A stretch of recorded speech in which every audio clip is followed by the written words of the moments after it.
안녕하세요. 저는 70대 후반에 들어선 이장선이라고 합니다. 인생의 황혼기에 접어든 지금, 이렇게 제 이야기를 꺼내놓게 되었어요.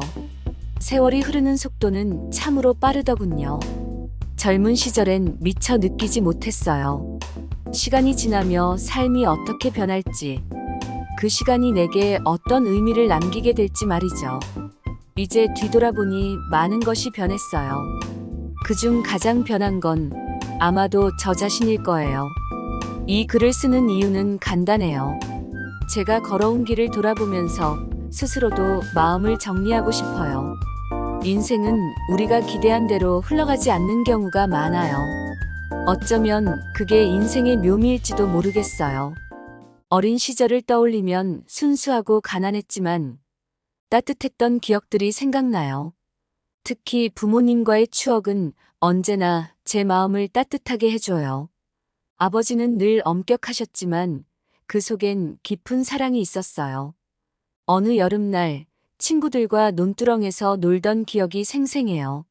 물속에 발을 담그고 한 마리의 개구리를 손에 쥔 채 신나게 뛰어다녔죠. 그런데 갑자기 아버지가 나타나셨어요. 등 뒤에서 부르는 목소리가 들려 깜짝 놀랐어요. 장선아, 이게 무슨 짓이냐? 저수지 주변에서 놀다가 다치기라도 하면 어쩌려고 그러니? 물이 깊은데.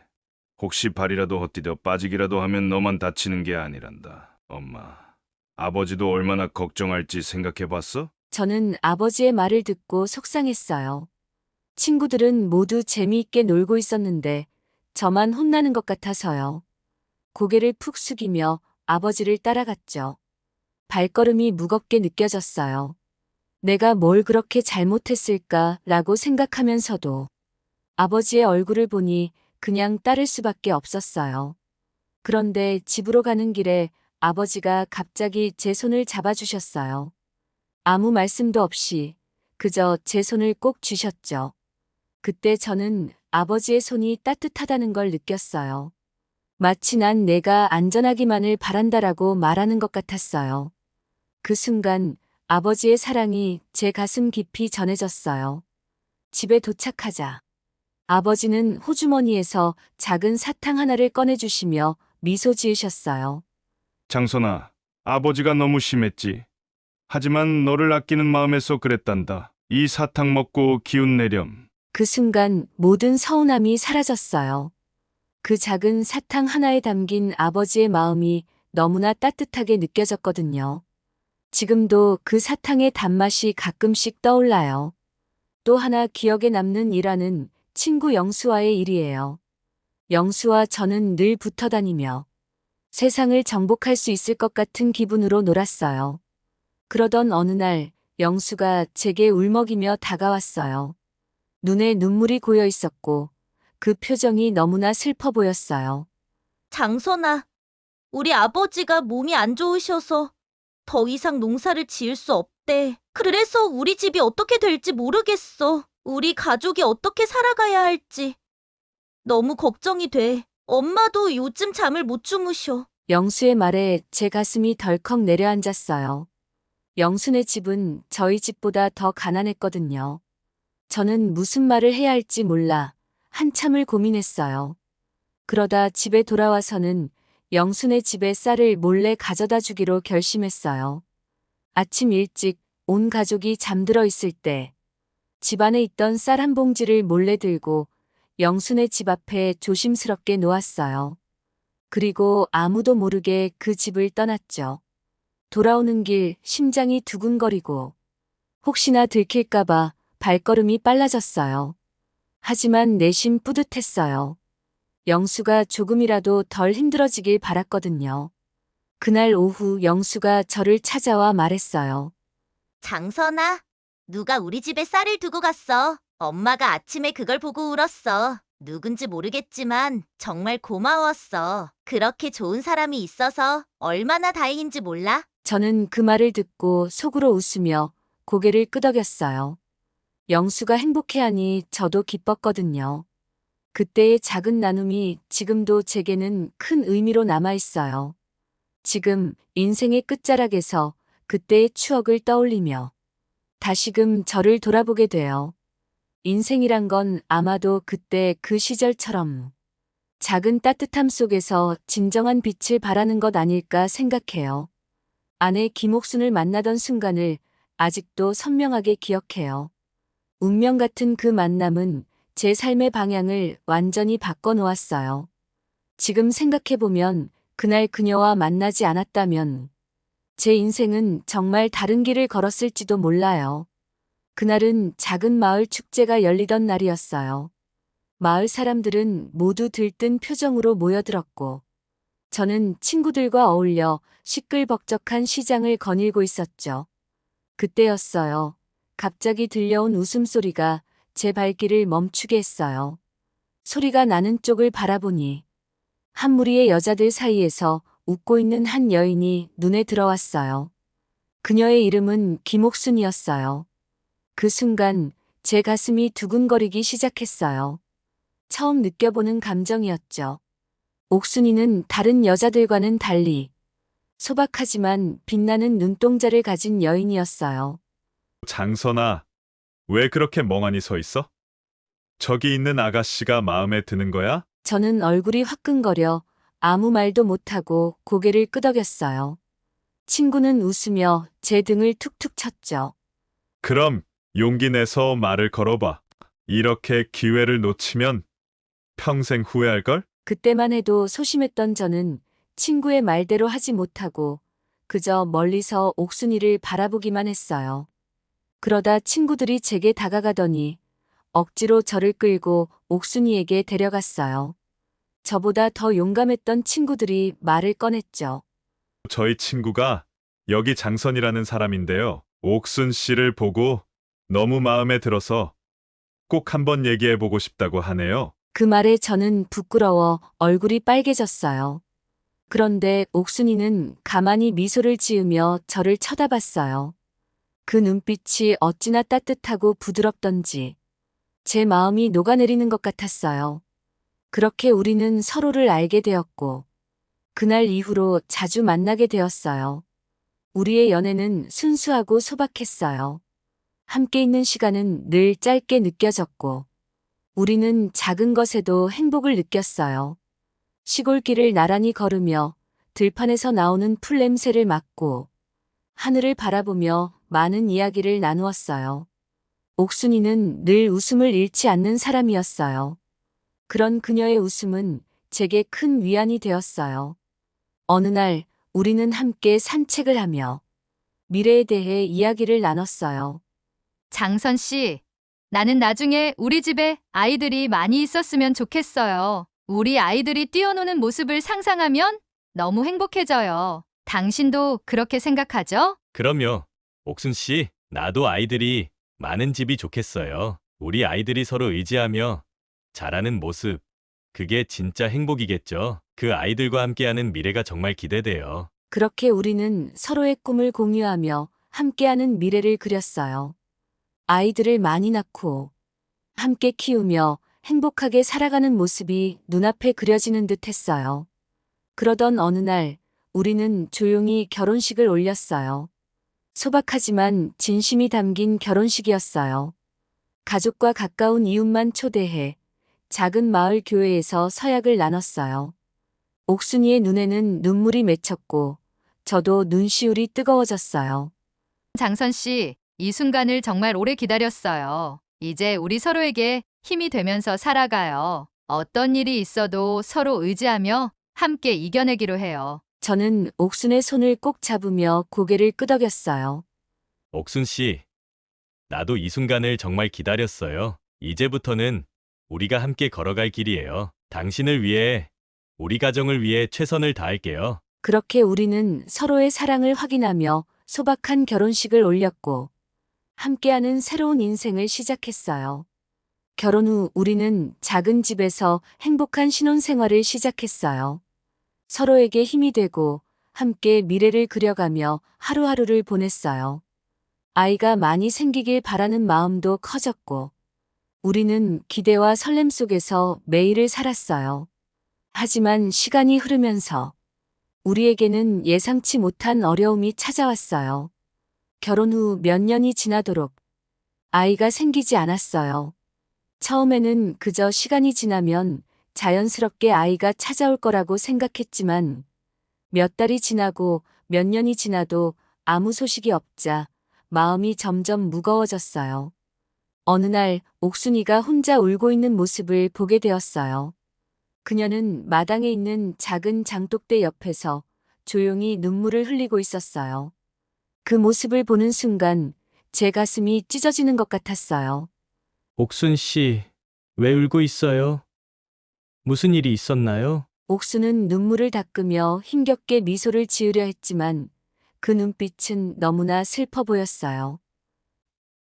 그냥 갑자기 마음이 허전해서요. 다른 사람들은 아이가 생기는데 왜 우리에겐 아직도 소식이 없는 걸까 싶어서요. 난 아이를 너무 기다리고 있는데 왜 우리에겐 이런 시련이 오는지 모르겠어요. 그 말을 들은 저는 뭐라 답해야 할지 몰라 잠시 머뭇거렸어요. 제가 아무리 위로해도 옥순의 슬픔을 완전히 덜어줄 수 없다는 걸 알았거든요. 옥순 씨, 우리 조금만 더 기다려봐요. 분명히 하늘이 우리에게도 축복을 내릴 거예요. 당신만큼 나도 아이를 간절히 원해요. 하지만 우리가 너무 서두르지 말고 서로를 더 사랑하며 기다려보자고요. 옥수는 제 말을 들으며 고개를 끄덕였지만 그 눈에는 여전히 슬픔이 가득했어요. 그날 이후로 옥수는 더 자주 혼자서 눈물을 훔치곤 했어요. 그런 그녀를 볼 때마다 제 마음이 너무 아팠어요. 하지만 그럴수록 저는 더 강하게 버텨야겠다고 다짐했어요. 어느 날 우리는 마을에서 열린 작은 잔치에 갔어요. 잔치에는 마을 사람들의 웃음소리가 가득했고 특히 아이들의 맑은 웃음소리가 들려왔어요. 그 소리는 옥순의 마음을 더 아프게 했을 거예요.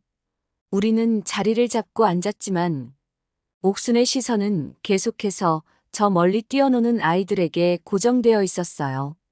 저 아이들 참 행복해 보여요. 저렇게 작은 아이들이 부모의 사랑을 듬뿍 받으며 자라는 모습을 보면 부러워요. 저도 저런 아이를 품에 안고 싶어요. 우리 집도 저렇게 웃음이 넘치는 집이었으면 좋겠어요. 그녀의 목소리에는 깊은 슬픔과 부러움이 묻어나 있었어요.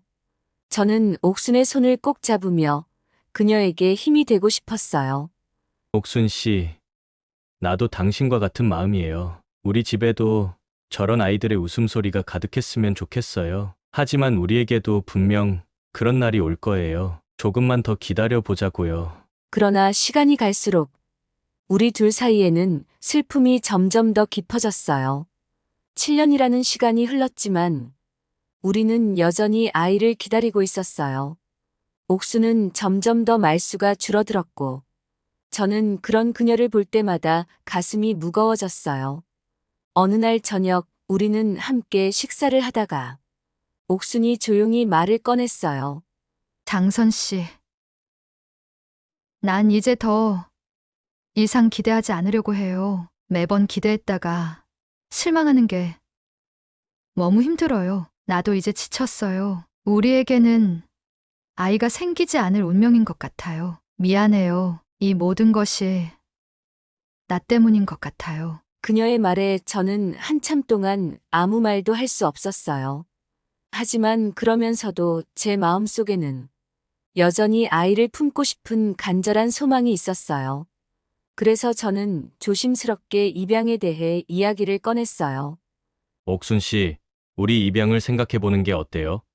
우리 둘이서만 이렇게 슬퍼하고 있을 수는 없잖아요. 세상에는 부모의 사랑을 기다리고 있는 아이들이 많다고 들었어요. 우리가 그 아이들 중 한 명을 품에 안고 사랑해 준다면 그 아이는 우리에게 정말 큰 기쁨이 될 거예요. 우리도 행복해질 수 있을 거라고 생각해요. 옥수는 제 말을 듣고 잠시 생각에 잠겼어요.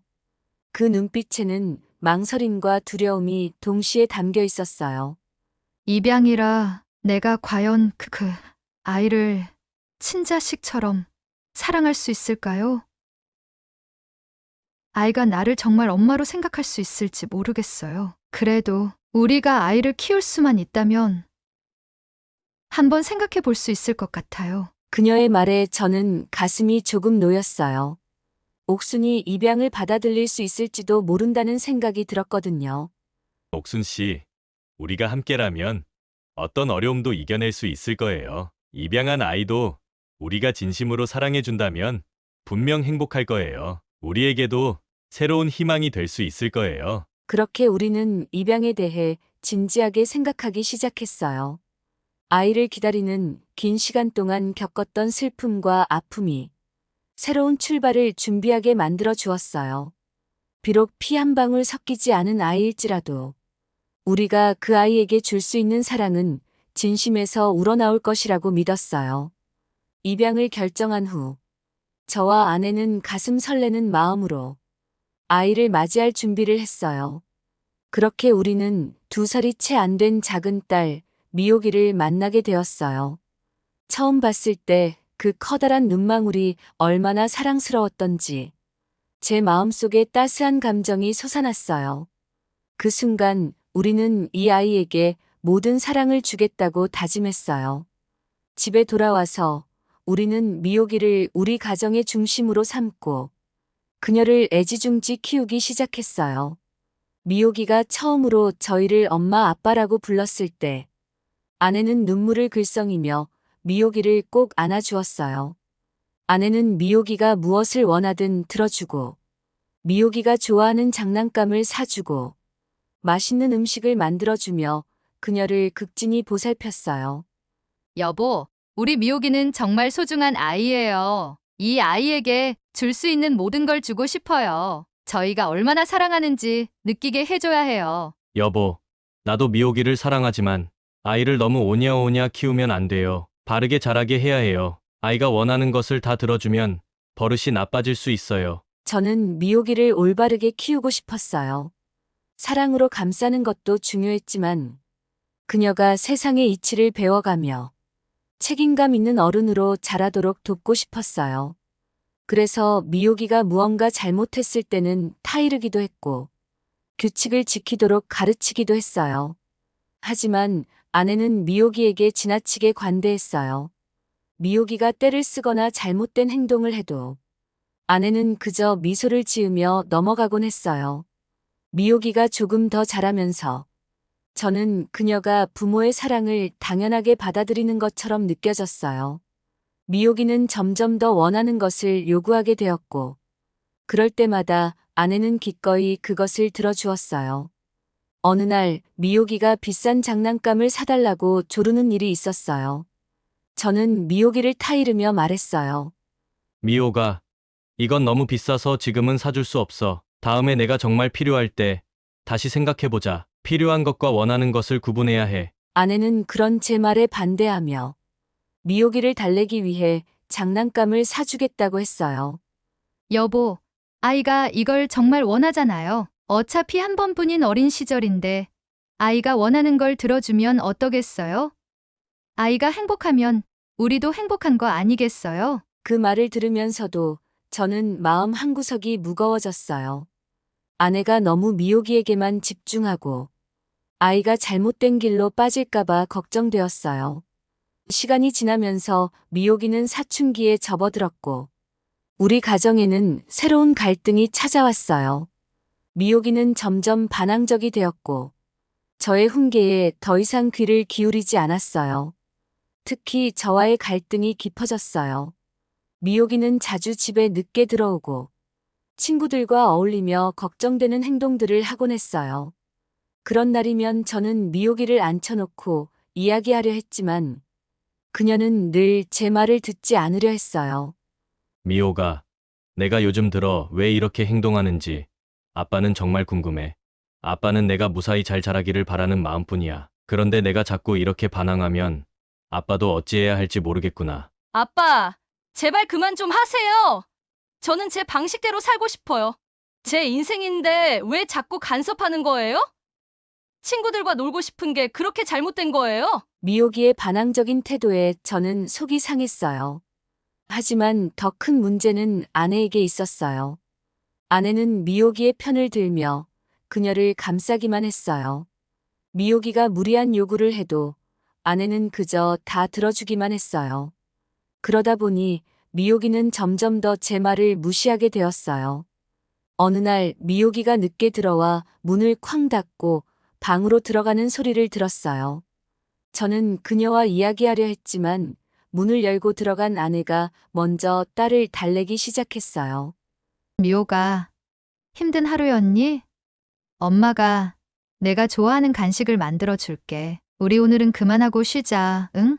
아빠가 걱정하셔서 그러신 거니까 너무 마음 쓰지 말고. 엄마, 아빠는 늘 잔소리만 하잖아요. 제가 뭘 하든 늘 이래라 저래라 하고 엄마가 제 편 들어주니까 그나마 다행이에요. 저는 방 밖에서 그들의 대화를 들으며 가슴이 아팠어요. 제가 미옥이에게 다가가려 할수록 그녀는 더 멀어져 가는 것만 같았어요. 어떻게 하면 우리 가족이 다시 하나가 될 수 있을지 고민하던 끝에 저는 미옥이에게 조용히 다가가 직접 이야기를 나눠야겠다고 결심했어요. 미호가 아빠랑 잠깐 얘기 좀 할 수 있을까? 미옥이는 대답 없이 침대에 엎드려 있었어요. 저는 천천히 방에 들어가 그녀 옆에 앉았어요. 미호가 아빠는 내가 요즘 힘들어하는 걸 알고 있어. 내가 왜 이렇게 반항하는지, 왜 우리 말을 듣지 않으려 하는지 알고 싶어. 아빠는 내가 이 집에서 행복하길 바랄 뿐이야. 우리가 이렇게 멀어지는 게 너무 가슴 아파. 미옥은 잠시 침묵하더니 고개를 돌려 저를 보며 입을 열었어요. 아빠, 저는 그냥 요즘 모든 게 답답해요. 왜 저만 다르게 살아야 하는지 모르겠어요. 친구들은 다 자유롭게 사는 것 같은데 저는 늘 이런 제약 속에 있는 느낌이에요. 그리고 제 마음을 저도 이해할 수가 없어요. 마음과 행동이 제가 생각한 것과 다르게 표현돼요. 그 순간 저는 미옥이의 마음을 이해할 수 있었어요. 그녀가 느끼는 혼란과 답답함이 얼마나 깊은지 느껴졌어요. 저는 미옥의 손을 잡으며 조용히 말했어요. 미호가 아빠도 내가 힘들어하는 걸 알고 있어. 하지만 아빠와 엄마는 내가 바르게 자라길 바라는 마음에서 그런 거야. 우리는 너를 정말 사랑해. 내가 우리의 소중한 딸이라는 걸 잊지 않았으면 좋겠어. 우리가 너에게 주는 사랑이 내가 생각하는 것보다 훨씬 크다는 걸 알았으면 해. 미옥은 저를 보며 눈물을 흘리기 시작했어요. 그 눈물 속에는 그동안 억눌렸던 감정들이 담겨 있었어요. 저는 미옥을 꼭 안아주었어요. 우리 가족은 비록 상처투성이었지만 그 상처를 사랑으로 감싸줄 수 있다는 걸 느꼈어요. 그날 이후로 미옥이는 조금씩 우리에게 마음을 열기 시작했어요. 비록 갈등이 완전히 해소되지는 않았지만 우리는 서로를 이해하기 위해 노력했어요. 사춘기라는 어려운 시기를 겪으면서도 우리는 가족으로서의 끈끈한 사랑을 놓지 않았어요. 미옥이는 사춘기를 지나면서 조금 냉정하고 무뚝뚝한 성격이 되었지만 여느 평범한 사람처럼 20대를 보냈어요. 대학에 진학해 열심히 공부하고 친구들과 어울려 다니며 젊음을 즐기기도 했죠. 미옥이는 가끔씩 부모인 저희에게 거리감을 두기도 했지만 속으로는 여전히 우리를 생각하고 있었어요. 어느 날 미옥이가 방학을 맞아 집에 왔을 때였어요. 아내는 미옥이가 돌아올 때마다 그녀가 좋아하는 음식을 준비해 주었어요. 그날도 맛있는 음식을 차려놓고 기다리던 아내는 미옥이가 집에 들어오자마자 반갑게 맞아 주었어요. 미호가, 오랜만이네. 학교 생활은 어때? 내가 좋아하는 갈비찜 해놨어. 어서 와서 먹자. 엄마, 또 갈비찜이에요? 학교는 그냥 그래요. 별 다른 일은 없었어요. 미옥이가 좀 더 다정하게 말해 주었으면 좋겠지만 또다시 잔소리로 갈등을 겪고 싶지는 않았어요. 그 후 저는 오랜 친구 영수와 만나게 되었어요. 오랜만에 만난 우리는 서로의 근황을 이야기하다가 자연스럽게 대화의 주제가 미옥이에 대한 이야기로 흘러갔어요. 장선아, 내 딸 미옥이 참 잘 자랐더라. 입양한 아이였지만 정말 내 친딸처럼 키웠잖아. 그 아이도 너희에게 참 감사할 거야. 그래. 미옥이는 내게 정말 큰 축복이었어. 처음엔 입양이란 결정을 하는 게 쉽지 않았지만 지금 돌이켜보면 그때 미호기를 만나지 못했다면 우리 삶이 얼마나 허전했을지 몰라. 물론 아이를 키우는 게 항상 쉬운 일은 아니었지만 그만큼 많은 사랑과 행복을 줬어. 요즘도 가끔 냉정하게 굴지만 그 아이가 우리 마음을 모르는 건 아니라고 생각해. 넌 참 잘 해냈어. 미호기에게도 그리고 너 자신에게도 자랑스러워야 해. 너희 부부가 얼마나 노력했는지 내가 다 알거든. 친구의 말을 들으며 저는 미호기를 키우면서 느꼈던 수많은 감정들이 떠올랐어요. 그녀가 우리 가정에 준 기쁨과 사랑, 그리고 때로는 어려웠던 순간들도 모두 감사하게 느껴졌어요. 시간이 흐르고 미호기는 결혼을 하기로 했어요. 대학을 졸업하고 직장 생활을 하던 중 만난 사람과 사랑에 빠져 자연스럽게 결혼을 준비하게 되었죠. 저와 아내는 그 소식을 듣고 기뻤어요. 미호기가 자신의 가정을 꾸리고 새로운 인생을 시작한다는 생각에 감격스러웠죠. 결혼 준비 과정에서 우리는 미호기가 필요한 것들을 아낌없이 챙겨주기로 했어요. 아내는 결혼식 준비를 도맡아 했고, 저는 그동안 모아둔 돈을 미호기에게 선물하기로 결심했어요. 이 돈은 미호기가 결혼 후 집을 마련하고 새로운 삶을 시작하는 데 도움이 되길 바랐어요. 미호가, 아빠가 내 결혼을 축하하면서 너희에게 작은 선물을 준비했단다. 이 돈으로 집을 마련하거라. 내가 편안히 살 수 있도록 아빠가 도와주고 싶었어. 미옥은 잠시 놀란 표정으로 저를 바라보더니 이내 고개를 숙이며 조용히 말했어요. 아빠, 이렇게 큰 돈을 저에게 주셔도 괜찮아요? 아빠가 이 돈을 마련하시느라 힘드셨을 텐데. 너무 감사해요. 아빠가 얼마나 저를 사랑해 주셨는지 다시 한번 느끼게 되네요. 저는 미옥의 손을 잡으며 따뜻하게 웃었어요. 미호가, 이건 내가 우리의 딸로 자라면서 우리에게 준 기쁨에 대한 작은 보답이란다. 너희가 행복하게 잘 살길 바라는 마음에서 준비했어. 아빠와 엄마는 너를 진심으로 사랑한단다. 미옥은 제 말을 듣고 잠시 침묵하더니 조용히 고개를 끄덕였어요. 그녀의 눈에는 우리가 그동안 그녀에게 준 사랑과 노력이 얼마나 컸는지를 느끼는 듯한 감정이 담겨 있었어요. 결혼식 날, 우리는 미옥이가 하얀 드레스를 입고 아름다운 신부로 서 있는 모습을 보며 큰 감동을 느꼈어요.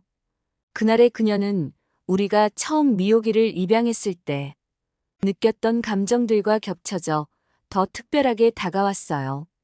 우리의 딸이 이제는 자신의 가정을 꾸리고 새로운 인생을 시작하는 순간이었으니까요. 결혼식이 끝난 후 저는 옥순과 함께 미옥이의 결혼을 지켜보며 이야기를 나누었어요. 여보, 미호기가 정말 아름답게 자랐어요. 우리가 함께한 시간이 정말 값진 시간이었어요.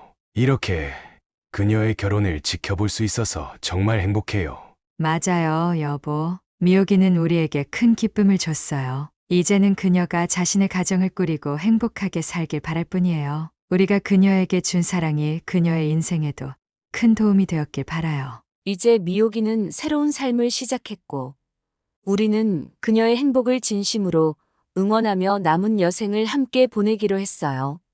하지만 시간이 흘러 아내가 60대 중반에 접어들었을 때 저희 가족에게 큰 시련이 찾아왔어요. 아내가 갑자기 건강이 나빠지기 시작했어요. 처음에는 그저 피곤한 탓이라 생각했지만 병원에서 검사를 받고 나온 결과는 너무나 충격적이었어요. 아내가 큰 병에 걸렸다는 사실을 알게 된 순간 저와 미옥이는 마치 세상이 무너지는 듯한 충격을 받았어요. 아내는 치료를 받기 위해 병원을 자주 드나들었고 저는 아내 곁을 지키며 지극정성으로 보살폈어요. 하지만 시간이 흐를수록 아내의 상태는 점점 악화되었어요. 아내의 기운은 점차 약해졌고 하루하루가 힘겨운 싸움이 되어갔어요. 여보, 나는 더 이상 버티기 힘들 것 같아요. 미안해요. 나 때문에 당신이 이렇게 힘들게 지내게 해서. 무슨 소리예요? 여보, 우리는 함께 이겨낼 수 있어요. 나는 당신을 끝까지 지켜줄 거예요. 그러니까 너무 걱정하지 말아요. 하지만 제 다짐과는 달리 옥순의 병세는 더욱 악화되었어요. 미옥이도 자주 병문안을 왔지만 딸은 엄마가 점점 약해지는 모습을 보며 눈물을 흘리곤 했어요. 그러던 어느 날 미옥이가 병실에 와서 조심스럽게 말을 꺼냈어요.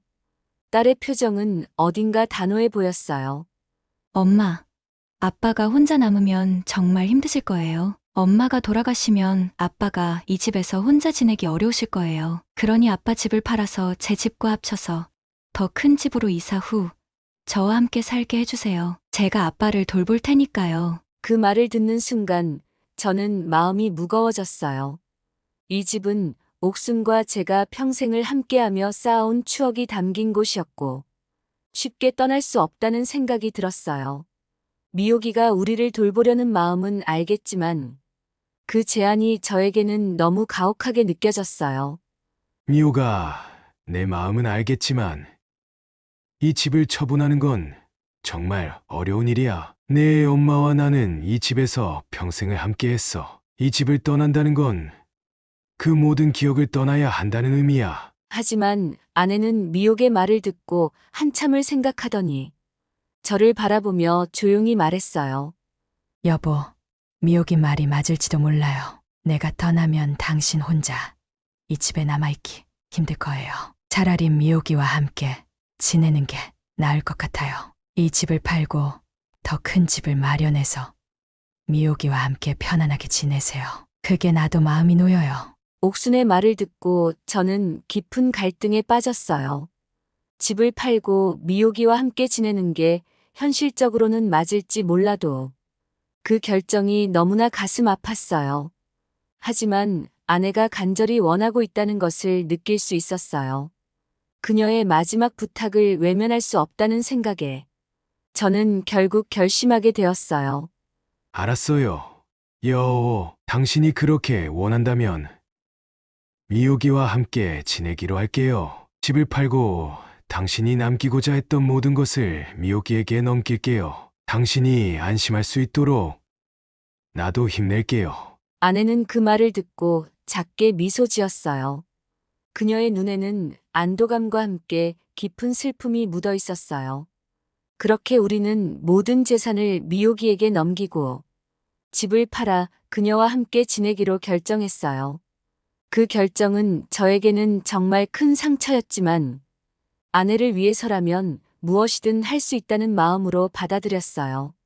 아내의 상태는 시간이 흐를수록 더욱 악화되었고 그녀는 결국 침대에서 일어나지도 못하는 상태가 되었어요. 그녀의 숨소리는 점점 약해졌고 우리는 곁에서 그녀의 마지막 시간을 지켜볼 수밖에 없었어요. 그러던 어느 날 밤 아내는 조용히 제 손을 잡고 마지막 인사를 나누었어요. 여보, 나 정말 행복했어요. 당신과 함께한 시간이 내 인생에서 가장 소중한 순간이었어요. 이제 나 먼저 가지만 당신은 미옥이와 함께 잘 지내야 해요. 나를 위해서라도 힘내줘요. 내가 항상 당신을 지켜줄 거예요. 저는 눈물을 참으며 그녀의 손을 꼭 잡았어요. 여보, 나도 당신과 함께한 모든 순간이 행복했어요. 이제 그만 편히 쉬어요. 당신의 사랑을 잊지 않을게요. 나도 당신을 늘 그리워하며 살 거예요. 그 말을 끝으로 아내는 조용히 눈을 감았어요. 그녀는 그렇게 제 곁을 떠나 세상을 떠났어요. 제 곁에서 평생을 함께해온 아내가 떠난 그 순간 제 마음은 찢어지는 듯한 고통에 휩싸였어요. 그녀의 마지막 소망을 이루어 주었다는 생각에 그 고통 속에서도 작은 위안을 찾으려 노력했어요. 아내가 떠난 후 저는 집을 팔고 미옥이와 함께 살게 되었어요. 비록 옥순과 함께했던 집은 이제 없지만 그녀의 기억은 영원히 제 마음속에 남아있을 거예요. 아내가 바라던 대로 저는 그녀의 사랑을 기억하며 남은 삶을 살아가기로 다짐했어요. 하지만 미옥의 집에서 지내면서 딸은 점점 저를 차갑게 대하기 시작했어요. 처음엔 제가 딸의 곁에서 지내는 게 다행이라고 생각했지만 미옥의 태도는 시간이 갈수록 변해갔어요. 딸은 더 이상 저를 가족으로 여기지 않는 것 같았어요. 어느 날 아침 미옥이가 부엌에서 저를 마주쳤어요. 그녀의 눈빛은 평소보다 더욱 차가웠고 입에서 나오는 말은 가시처럼 날카로웠어요. 아빠, 솔직히 말할게요. 아빠랑 같이 사는 게 점점 더 불편해요. 엄마도 안 계시고 저도 이제 제 가정이 있는데 아빠가 여기 있는 게 짐스럽기만 해요. 이젠 좀 나가주셨으면 좋겠어요. 그 말을 듣는 순간 제 가슴이 철렁 내려앉았어요.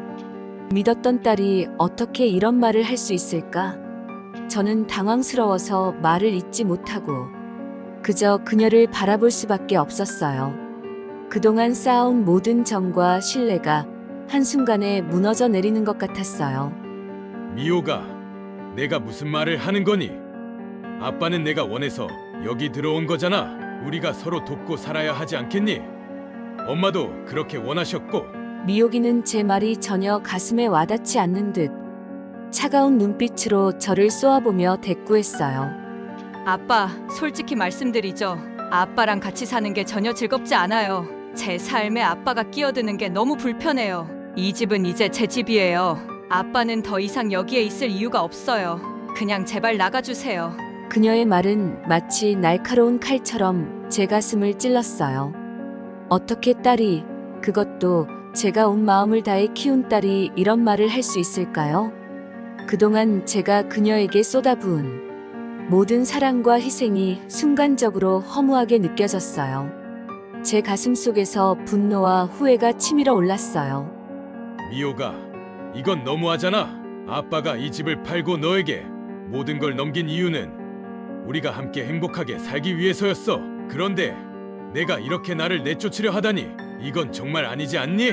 미옥은 제 말에 눈 하나 깜빡이지 않고 그저 냉소적으로 웃으며 대답했어요. 아빠, 잘 생각해보세요. 제가 아빠랑 같이 사는 게 왜 불편한지. 이제 제 인생은 제 것이라고요.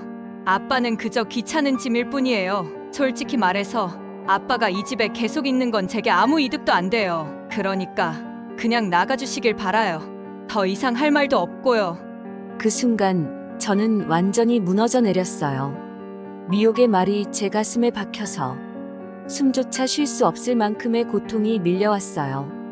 눈앞이 아득해지고 이 모든 상황이 현실이라는 사실이 믿기지 않았어요.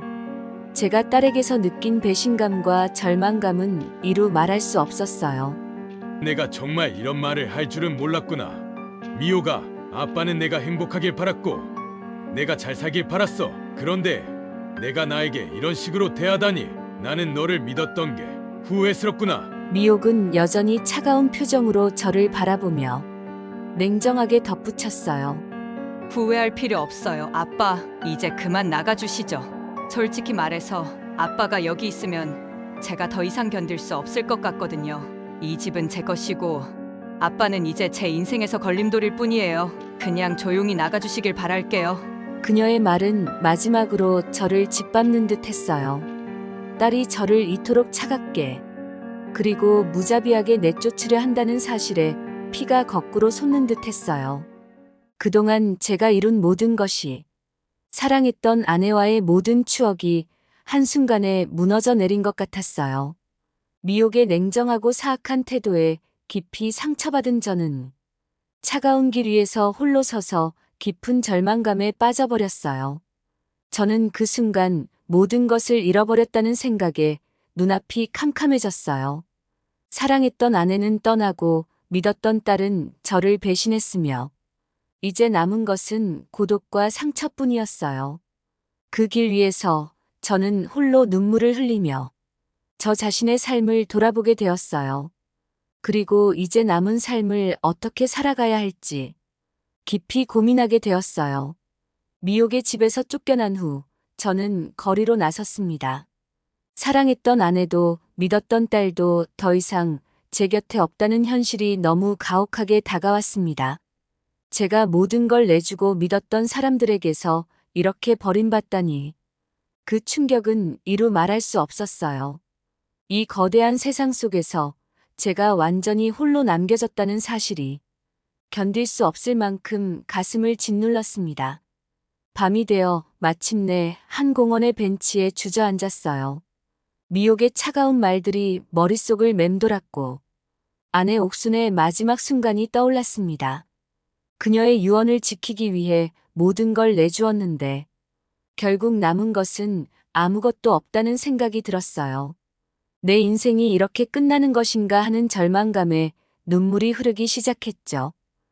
여보, 난 이제 정말 어떻게 해야 할지 모르겠어. 당신이 없는 이 세상이 너무 외롭고 너무 힘들어. 그렇게 한참을 울다가 문득 영수의 얼굴이 떠올랐어요. 어렸을 때부터 저와 함께 자라온 친구 영수.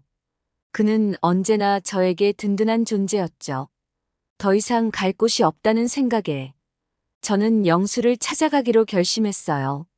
세상에 아무도 남지 않은 것 같은 이 순간, 마지막 남은 친구를 의지해 보기로 했습니다. 영수는 제가 찾아가자 깜짝 놀라며 저를 반갑게 맞아주었어요. 그의 얼굴에는 깊은 걱정과 안타까움이 묻어나 있었습니다. 저의 처참한 상황을 들은 그는 잠시 침묵하더니 입을 열었어요. 장선아, 그동안 무슨 일이 있었던 거냐? 이호기가 어떻게 그럴 수가 있지? 정말 믿기 힘들구나. 나도 믿을 수가 없어. 영수야, 난 정말 최선을 다해 미호기를 키웠다고 생각했는데 그녀가 이렇게 변할 줄은 꿈에도 몰랐어. 이젠 갈 곳도 없고 남은 건 이 빈손뿐이야. 제 말을 들은 영수는 한숨을 쉬며 결심한 듯 말했습니다. 장선아, 걱정하지 마라. 내가 너를 위해 작은 방을 마련해 줄게. 우리 집 2층에 쓰지 않던 방이 하나 있어. 거기서 편히 지낼 수 있을 거야. 2층에는 아무도 사용하지 않으니 넉넉하진 않지만 머물며 마음을 추스를 수 있을 거야. 그 말을 듣고 저는 깊은 고마움을 느꼈습니다. 세상에 아무도 남지 않은 것 같았던 순간, 영수가 손을 내밀어 준 것이 얼마나 큰 위로가 되었는지 몰라요. 영수야, 정말 고맙다. 너밖에 없다. 정말 내가 아니었으면 나는 어떻게 했을지 모르겠어. 영수는 따뜻한 미소를 지으며 제 어깨를 두드렸습니다. 우리가 친구잖아. 장선아, 너도 기억하니? 어렸을 때 우리 집이 어려울 때마다 늘 우리 가족을 도왔던 사람이 너란 것을 알고 있었어. 내가 그 은혜를 잊을 리 없지. 지금 이렇게라도 보답할 수 있어. 정말 다행이야. 그러니까 너무 걱정하지 말고 여기서 마음 편히 지내면서 천천히 생각해봐. 내가 다시 일어설 수 있도록 내가 옆에서 도울게. 그날 밤 저는 영수의 집 2층 작은 방에 들어가 이불을 깔고 누웠어요. 비록 소박한 공간이었지만 영수의 마음이 담겨 있어 오랜만에 마음의 안정을 느낄 수 있었어요. 하지만 막상 누워서도 쉽게 잠들지 못했어요. 앞으로의 삶이 어떻게 될지, 남은 날들을 어떻게 버텨야 할지에 대한 불안감이 머릿속을 떠나지 않았어요. 남은 날들을 어떻게 살아야 할까?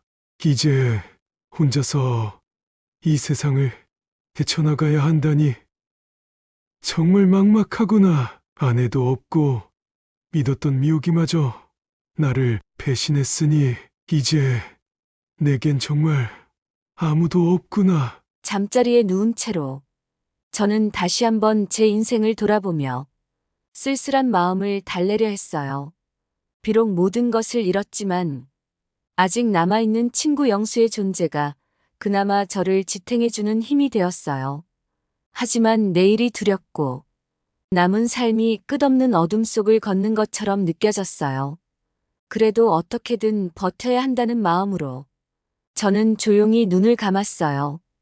영수의 집 2층 작은 방에서 몇 달을 지내며 저는 고요한 절망 속에서 하루하루를 보냈어요.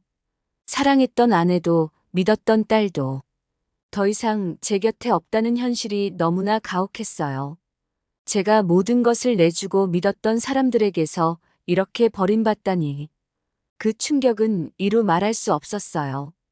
이 거대한 세상 속에서 제가 완전히 홀로 남겨졌다는 사실이 견딜 수 없을 만큼 가슴을 짓눌렀어요. 어느 날 려오는 초인종 소리에 문을 열어보니 그곳에는 예상치 못한 사람이 서 있었어요. 딸 미옥이었어요. 그녀가 저를 찾아왔다는 사실이 놀라웠지만 미옥의 얼굴에는 전혀 반가운 기색이 없었어요. 오히려 그녀의 눈빛은 차갑고 무표정했어요. 무슨 일로 온 것일까 궁금해하며 방 안으로 들어오라고 했더니 그녀는 거침없이 본론을 꺼냈어요. 아빠, 할 말이 있어서 왔어요. 솔직히 말씀드리죠. 저희 부부가 요즘 너무 바빠서 아이를 돌볼 사람이 마땅치 않아요. 그래서 아빠가 다시 우리 집으로 와서 애들을 좀 봐주셨으면 해요.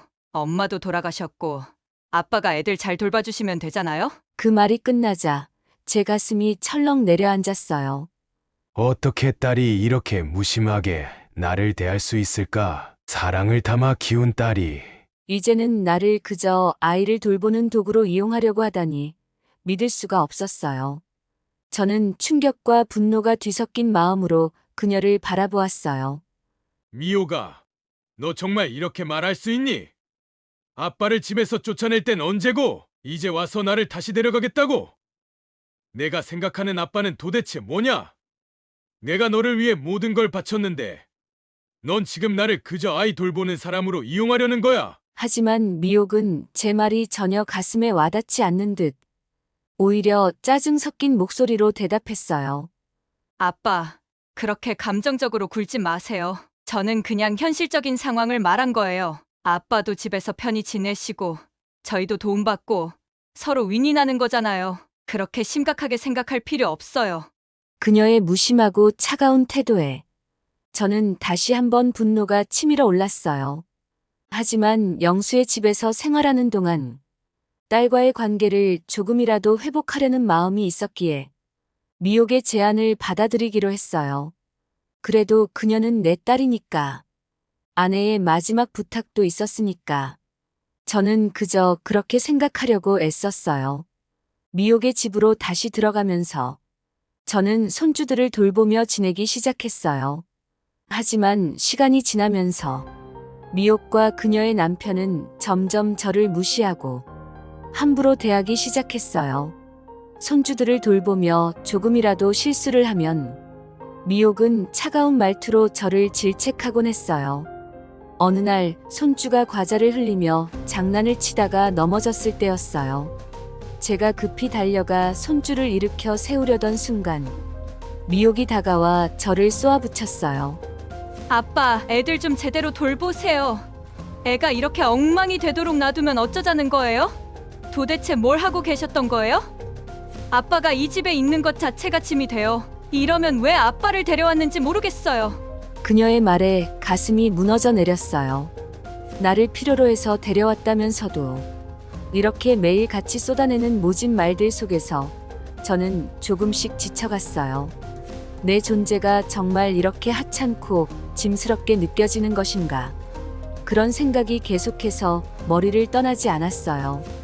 그러던 어느 날 밤 저는 화장실에 가기 위해 복도를 지나가다 우연히 미옥과 그녀의 남편이 나누는 대화를 듣게 되었어요.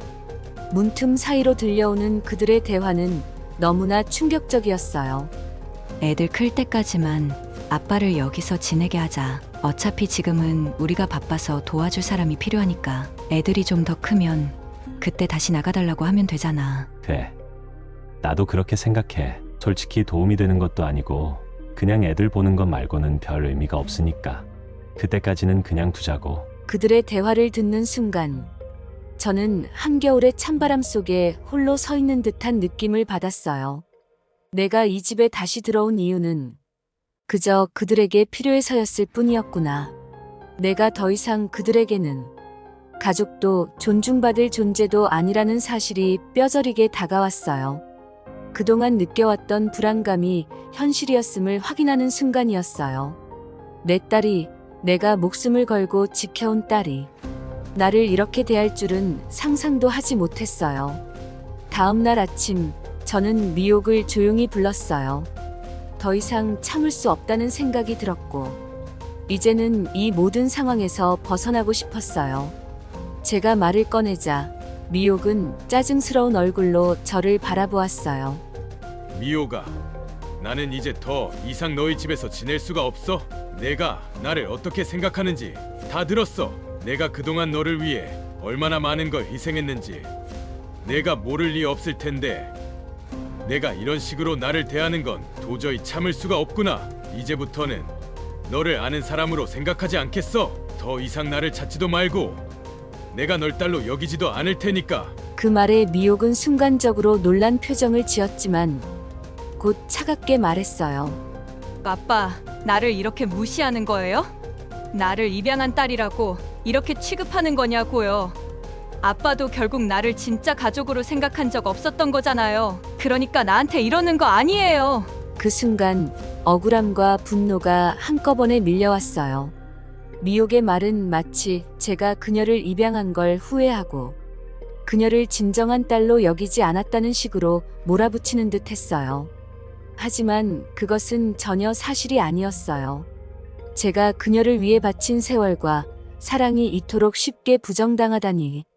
이 사실이 너무도 충격적이었어요. 미호가, 내가 정말 그런 말을 할 자격이 있니?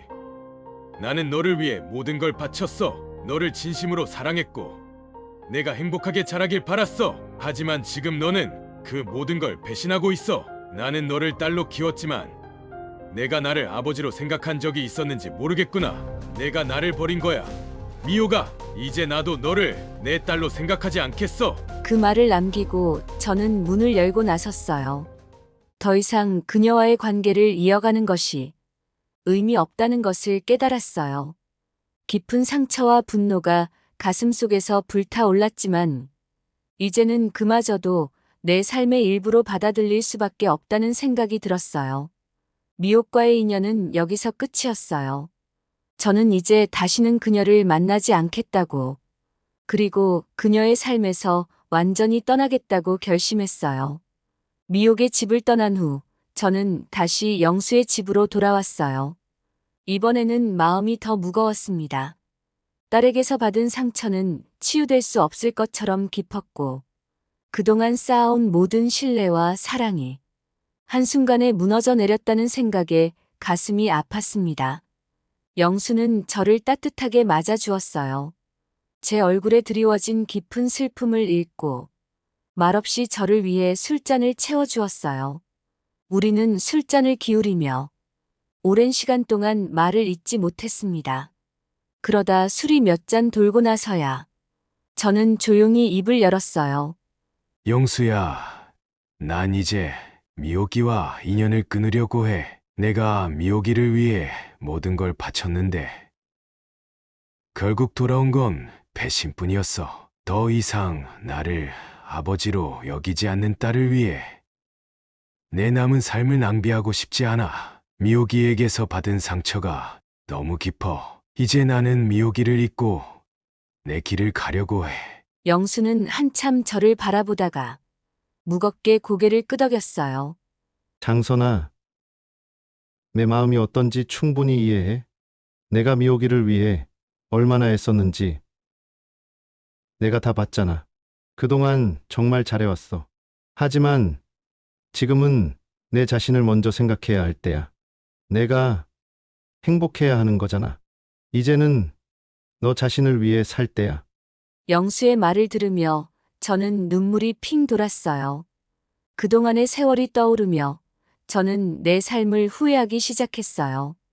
딸을 위해 모든 걸 희생했지만 결국엔 아무것도 남지 않았다는 생각에 가슴이 저려왔어요. 영수야, 나는 왜 이렇게 모든 걸 잘못된 방향으로 흘러가게 만든 걸까? 아내도 떠나고 미호기마저 나를 외면했으니 내 삶이 너무 허무하게 느껴져. 이제 남은 건 그저 나 자신뿐인데 그것조차 무슨 의미가 있는지 모르겠어. 영수는 저를 진정시키며 잔을 들어 술을 마셨어요. 그러더니 진지한 얼굴로 저를 보며 입을 열었어요. 장선아, 나도 언젠가 먼저 갈지 모를 일이야. 내가 걱정할 필요는 없어. 만약 내가 먼저 떠난다면 내가 지낼 곳까지 모두 책임질 수 있게 준비해 둘게. 내가 다시 떠돌지 않도록 내가 할 수 있는 한 끝까지 널 지켜줄 거야. 그러니까 너도 남은 삶을 잘 살아야 해. 영수의 말을 듣고 저는 깊은 감동을 느꼈어요. 세상이 날 버린 것 같은 순간에도 영수는 여전히 저를 위해 손을 내밀어 주고 있었어요. 그의 진심이 담긴 말에 저는 다시 한번 용기를 얻었어요. 영수야, 정말 고마워. 너밖에 없구나. 내가 있어서 내가 이렇게 버틸 수 있었어. 나도 이제는 더 이상 과거에 매달리지 않고 남은 삶을 내 힘으로 살아보려고 해.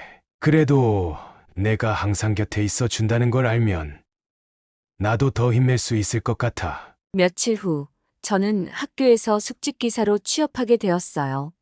소박한 일자리였지만 그곳에서 저는 새로운 삶을 시작할 수 있었어요. 학교의 밤을 지키며 조용히 지내는 시간이 저에게는 오히려 마음의 평안을 주었어요. 학생들이 떠난 조용한 교정을 돌며 그들의 밝은 미래를 지켜보는 것만으로도 작은 위안을 느낄 수 있었어요. 숙직 기사로 일하면서 저는 내 나름대로 작은 일상 속에서 행복을 찾기 시작했어요.